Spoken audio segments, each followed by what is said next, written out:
আল্লাহ, এই জাবালে রহমত পাহাড়ে উঠছি, যেখানে আমাদের মহানবী হজরত মোহাম্মদ সাল্লাল্লাহু আলাইহি সাল্লাম যে পাহাড়ে দাঁড়িয়ে এই আরাফাতের ময়দানে ভাষণ দিয়েছিলেন। এই সে পাহাড়।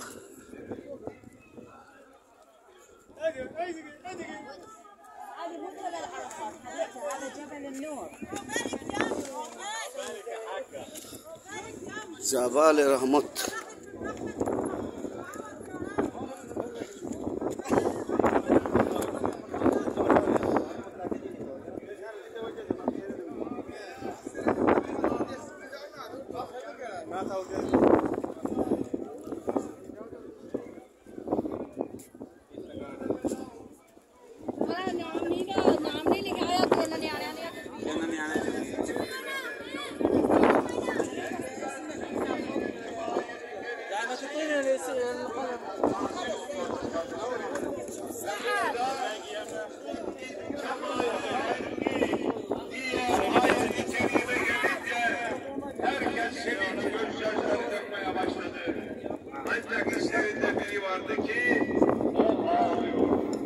Neden diye sordular Ebu Bekir'e.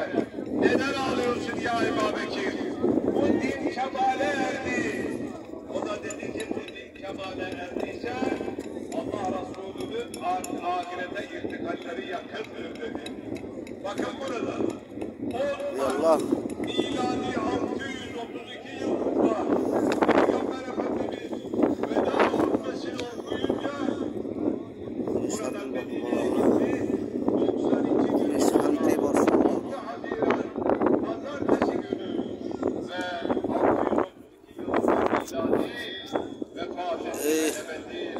আরাফাতের ময়দান,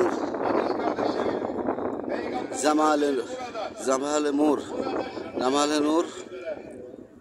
এই পাহাড়, যে পাহাড়ে দাঁড়িয়ে আমাদের মহানবী হজরত মোহাম্মদ সাল্লাল্লাহু আলাইহি সাল্লাম জাতির উদ্দেশ্যে, মুসলমান জাতির উদ্দেশ্যে ভাষণ দান করেছিলেন।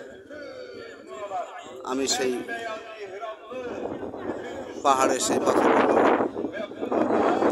আল্লাহ আমাকে ওঠার সৌভাগ্য দান করেছে। আমি আল্লাহর কাছে শুকর আদায় করি। আল্লাহ যেন সবাইকে